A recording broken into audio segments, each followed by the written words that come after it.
Olá, ilustres, tudo bem? Aqui é o Felipe Barbosa, estamos aqui no nosso podcast. Hoje eu vou conversar com o meu amigo, o corretor, o Nicolas. Nicolas, tudo bem, tia? E aí, Felipe, tudo certo? Tranquilinho, tia. Obrigado Prazer. por aceitar o convite, por ter vindo aqui. Nós estamos namorando há um tempo já esse episódio aqui. Tava difícil, mas graças a Deus saiu. Feliz pelo convite, muito obrigado, tá? É um prazer estar aqui contigo. Eu queria já ter te trazido antes. Dos nossos convidados, está sendo o primeiro. Porque eu queria muito trazer esse assunto que nós vamos conversar hoje para os clientes do escritório e também para as pessoas. O que nós vamos conversar então, para não enrolar muito? Nós vamos conversar sobre planejamento sucessório. Mas calma, eu preciso que vocês escutem o que a gente vai falar inicialmente, porque é muito legal. Nicolas, eu vou te trazer um exemplo para a gente entrar no assunto. Uma pessoa vai no médico, tá? Um homem sempre morre primeiro que a mulher, né? Então, vamos lá. Um homem vai no médico e aí ele descobre que tá com uma doença terminal. Ele tem mais 30 dias de vida, tá? Só que ele tem um financiamento da casa, do carro, ele tem uma criança aí de 2, 3 anos, ele é casado, então ele está na fase ainda construtiva da vida dele. De acumulação. Ele está acumulando, né, na fase da vida dele. Eu passo várias vezes por esse tipo de caso no escritório, já passei, né, por atender, e te digo o seguinte, qual o desespero desse cara? Qual o desespero dessa pessoa? O medo dele maior será que é morrer? Ou será que o medo dele é não ter se planejado para que a família dele esteja bem na morte dele? Porque ele vai chegar lá e vai dizer, poxa, eu tenho um filho, como é que vai fazer para sustentar? Como é que a minha esposa vai sozinha sustentar? O que ele vai fazer da vida dele? Olha quanta coisa ele vai ter em decorrência de ele não ter se planejado. Então, quero começar contigo para te poder trazer um conceito para nós de planejamento sucessório, e inclusive afastar a ideia que planejamento é só seguro de vida. Não, perfeita a tua colocação aí. O que acontece? Nesse caso, né, quando o sujeito está num período de acumulação, onde ele tem muita responsabilidade a cumprir ainda, né, na minha visão, acontecem duas coisas. Primeiro, ele pode olhar para trás e pensar, poxa, eu não estou preparado para morrer, não estou pronto para morrer, financeiramente falando. Por quê? Porque a responsabilidade que ele tem com o filho, com a esposa, né, ele sendo o pilar financeiro da casa, por exemplo, é muito grande. A gente está falando de um horizonte aí de uma criança pequena de 20 anos pela frente. Então, como vai ficar essa criança? Será que ela vai ter condições de ter uma educação que esse pai planejou, ou então de ter as oportunidades, né, que o pai e a mãe desejam dar para os filhos? E além disso, o patrimônio até então constituído, de que maneira que isso está organizado para ser deixado, passado adiante como um legado para a família, né? Então, o planejamento sucessório, ele vem para responder essas perguntas, para dar fim a esses questionamentos, né? Não só a questão de sucessão patrimonial, mas também de organizar a vida, né, desse filho que tem ainda muitos anos pela frente como um dependente financeiro. Sabe que quando a gente fala de planejamento sucessório, muitas coisas me vêm na cabeça, muitas obviamente vindas do meu trabalho como advogado, mas a principal delas é que as pessoas elas não acreditam que vão morrer. E a falta de planejamento sucessório existe justamente por esse motivo. Tu pode dizer muito melhor do que eu, porque essa é literalmente a sua área de atuação. Mas assim, eu lidei com um inventário aí que a pessoa ficou 10 anos doente. Cara, 10 anos doente. 10 anos. Tá? E depois, essa pessoa tinha determinada quantidade de filhos, e os filhos brigaram pelo patrimônio, aquela coisa. E lá no escritório, eu e a Yasmin ficava pensando, naquela época a Yasmin nem trabalhava comigo ainda, mas a gente ficava pensando, dizendo, meu, tu teve 10 anos para te organizar, 10 anos para fazer um testamento, um inventário, para ver um seguro, para ver... Enfim, isso eu estou dizendo de 10 anos de doença, mas e antes? Se ele tivesse planejado, olha quanta coisa poderia ter acontecido na vida dele organizadamente. Ele morreu sabendo que os filhos iam se matar pelo patrimônio, porque ele não conseguiu organizar em vida essa situação. Passo muito por isso, Nicolas, e a ideia é que as pessoas elas não conseguem entender que vão morrer, então elas não pensam que precisam organizar a sua vida financeira, patrimonial e até familiar, seja com planejamento ou testamento, qualquer coisa que seja. Mas é difícil as pessoas passarem por isso. Acho que tu deve ter esse problema corriqueiramente de, antes de a pessoa querer te contratar, tu tem que convencer ela que não é porque ela contratou um seguro que tu vai matar ela, né? Não tá ligado uma coisa a outra, né? O que acontece? As pessoas têm uma dificuldade de enfrentar situações que elas não têm controle, né? Então é muito mais fácil ignorar o problema do que tu realmente enfrentar ele e ter uma solução adequada. Então, o que acontece? A gente pode fazer, nesse caso, um planejamento sucessório, onde tu vai ter uma ideia de qual o valor vai ser despendido para fazer o inventário, de que forma tu quer organizar isso, né? E o seguro de vida, tratado dessa maneira, é uma ferramenta muito inteligente, porque ele traz um seguro vitalício. Ou seja, a pessoa consegue fazer um planejamento onde ela paga um seguro por um período determinado. Depois disso, essa pólice se torna vitalícia, mesmo com todas as garantias disponíveis desde o primeiro dia, e isso vai ser, com toda certeza, pago para os filhos. Como é que minha pergunta, assim, a pessoa fez um planejamento sucessório contigo, tá? Certo. Beleza. Infelizmente, ela acaba falecendo, né? O que acontece? Quando tu me diz que isso protege o inventário, protege o patrimônio, então, não a família agora, mas protege o patrimônio, tá? Como é que esse valor protege essa família? Minha pergunta é essa: como é que nós vamos pegar esse valor, como é que essas garantias vão garantir o patrimônio da pessoa no inventário? Como é que ela vai, o que ela vai pagar, o que vai custear esse valor dessas garantias? Vou fazer um exemplo bem prático, tá? Imagina uma pessoa com um patrimônio aí de 2 milhões de reais, né? Para tu fazer o inventário, né, existem alguns custos mínimos aí, mas algo que gira em torno de 10%, para ser bem conservador até. É necessário que a família tenha essa liquidez de 200 mil reais, para não ter que dilapidar um patrimônio, vender um bem para arrecadar esse dinheiro, né? Então, a melhor maneira de fazer é tu deixar a liquidez para a família de alguma forma. O seguro de vida, né, ele vem para cumprir esse papel. Então, ele vai dar liquidez imediata, porque hoje é pago, no nosso caso, é pago em 2 dias úteis, por exemplo. Nossa, o muito seguro de rápido. vida. E isso vai deixar liquidez para que a família possa, de maneira 2 dias imediata... após a análise. Isso aí, após análise. Tá? Na verdade, Felipe, a análise de risco, ela é feita antes da pessoa se tornar cliente. Ela é anterior, né? Ela é anterior. Sim. Então, quando vem acontecer um sinistro, essa análise já foi feita. Entendeu? Então, essa que é a garantia de que a família vai receber Não o vai ter dinheiro. como a pessoa alegar uma doença pré-existente, algo, porque Não tem como, porque a análise já foi feita previamente. já tem análise. Entendeu? Bah. Então, mesmo que a pessoa tenha uma doença, desenvolva algo ao longo da vida, o que vale para essa pessoa é a análise feita previamente. Anterior. Bah, Tá? isso é muito legal. Então, é isso que dá a garantia de que a família vai receber o dinheiro, e de maneira imediata. Por isso que são 2 dias úteis o período de pagamento. Que não tem essa análise inicial se a pessoa fraudou o seguro ou não. Vamos botar em regra, a ideia final é essa, né? Isso aí. A boa-fé já está ali. Isso, perfeito. Então, o que acontece? A família vai receber o dinheiro, com certeza, de maneira imediata, para iniciar o inventário. Ou seja, liberar, fazer com que todo o patrimônio constituído ao longo da vida seja passado de maneira genuína para as pessoas, para os entes queridos. E seja entregue como um legado.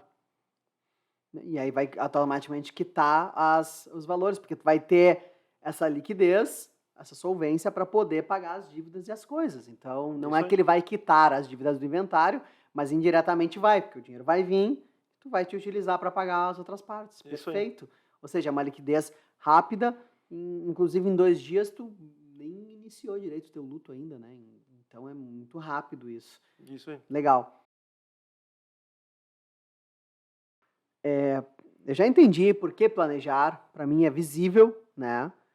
A gente é mortal e a gente quer proteger quem a gente gosta. Então, para mim é visível por que fazer um planejamento sucessório, seja patrimonial, protegendo o teu patrimônio, ou seja familiar, pessoal, digamos, para proteger os teus entes queridos. Sim. Quando a gente fala dessa parte, a gente já falou de patrimônio, da parte do inventário, desculpa, vou fazer mais um adendinho no patrimônio para a gente chegar na parte das famílias. No inventário, inúmeras vezes quando tu falou, só para atestar o que tu falou, Eu já vi várias vezes em inventários o que que acontece. A pessoa tem um patrimônio, ela falece e não tem liquidez. E aí a viúva não tem dinheiro para sobreviver. Ela tem lá uma casa de 2 milhões, mas trancou a conta bancária da pessoa que faleceu.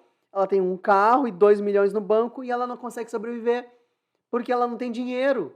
Entende? A renda, ele era o pilar familiar, ele morre e ela não tem condições de sustentar, salvo com filhos, amigos, etc. Sim. Ela não tem. Então, o seguro também traz essa tranquilidade para a pessoa de poder, claro, encaminhar o seguro e tão logo ele pagar de tu começar a sobreviver.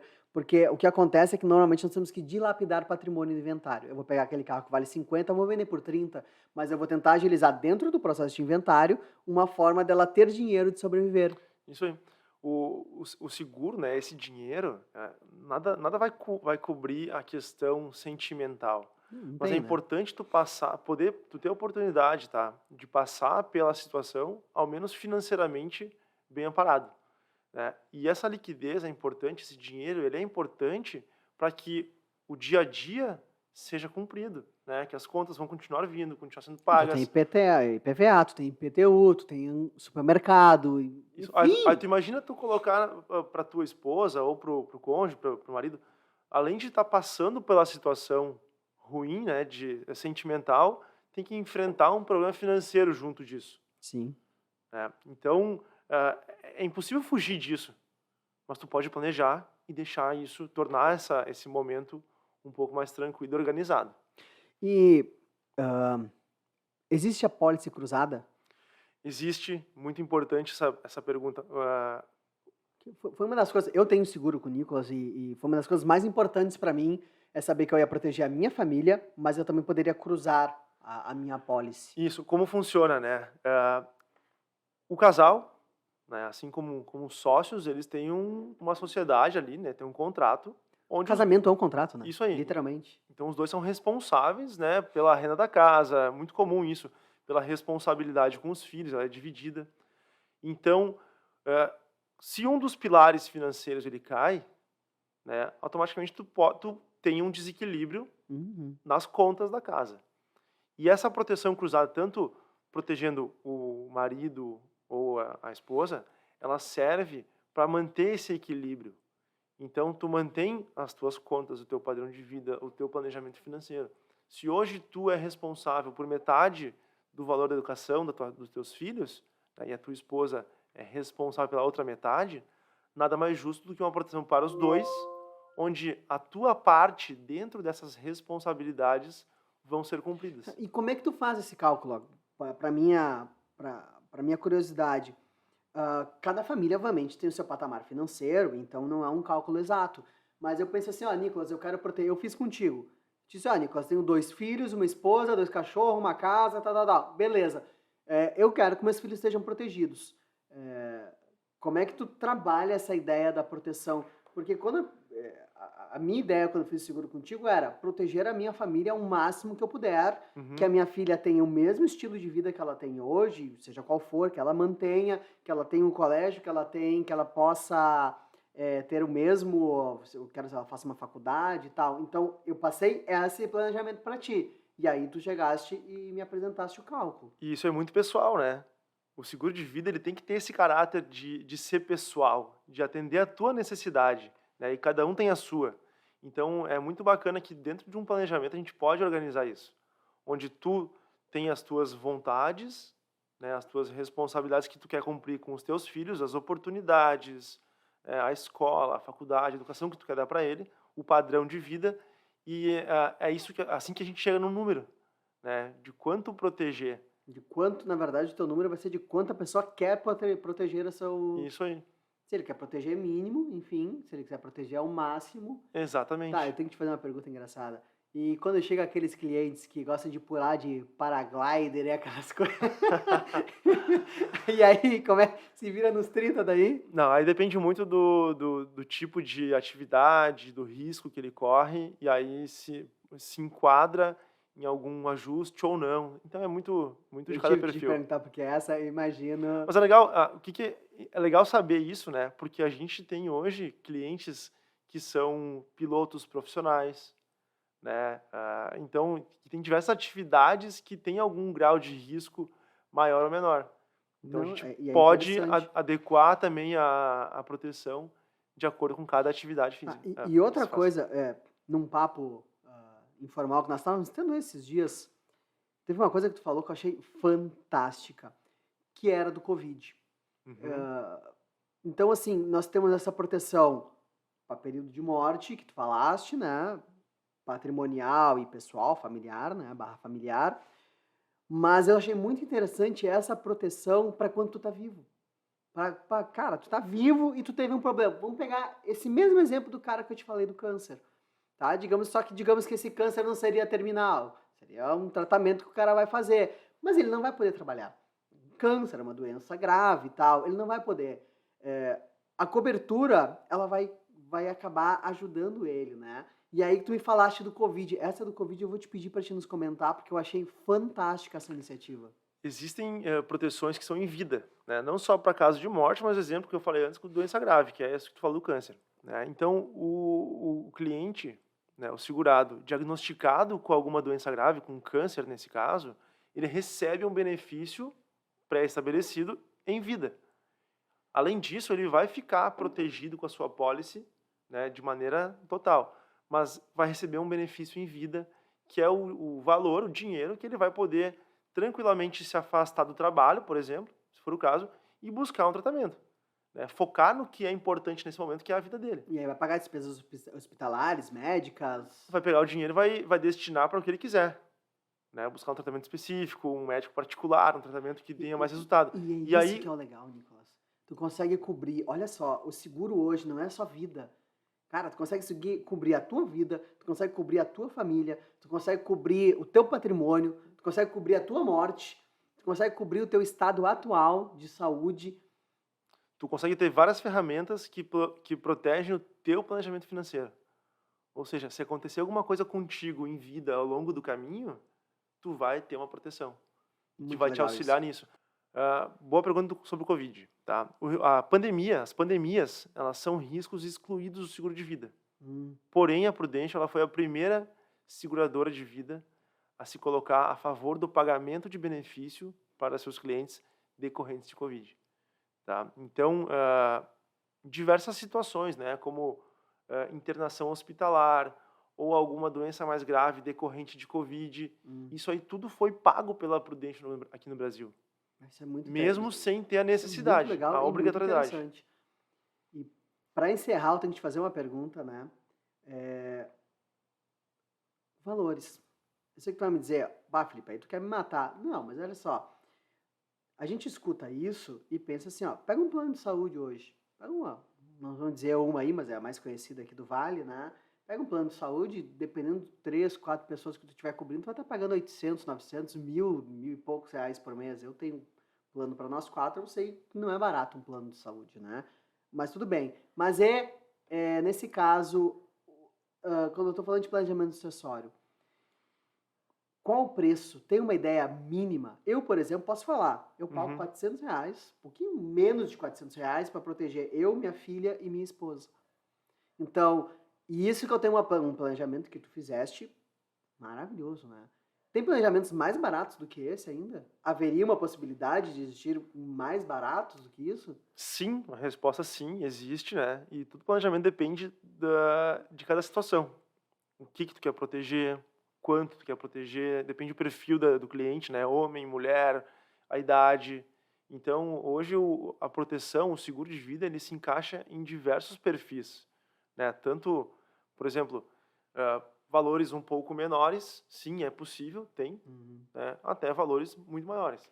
Então, tu tem condições de encaixar em diversos perfis, pessoas e famílias, sempre podendo atender Ou cada seja, um de não, acordo com cada necessidade. não é mais aquela coisa que é um absurdo e Não, de maneira nenhuma. hoje está bem acessível, né? Isso aí. Nicolas, eu vou te agradecer por ter vindo conversar comigo. Como eu te disse, já estava há um tempo namorando aí essa nossa conversa. Essa vai ser a primeira. Nós vamos ter outras conversas também sobre esses assuntos mais específicos. Daí aí, coberturas específicas. Nós não estamos fazendo isso porque a gente quer divulgar a empresa que tu trabalha. Nós estamos fazendo isso porque eu queria muito que as pessoas começassem a fazer planejamento sucessório. que é uma coisa muito comum fora do país, que a gente está engatinhando ainda. Depois, quando eu vejo nos processos, eu fico olhando dizendo, pá, mas se esse cara tivesse um planejamento, poxa, amigo, olha como tu teria resolvido a tua vida. A tua vida e da família, né? Teria resolvido. Isso aí. Né? Então, por isso que eu quis trazer. Querido, eu te agradeço por ter vindo aqui. Espero que a gente vai se encontrar em outros. Obrigado pelo convite. Tamo junto. Tamo junto sempre, querido. Só me chamar aí. Vamos lá. Ilustres, um grande abraço para vocês. Nos vemos no próximo vídeo.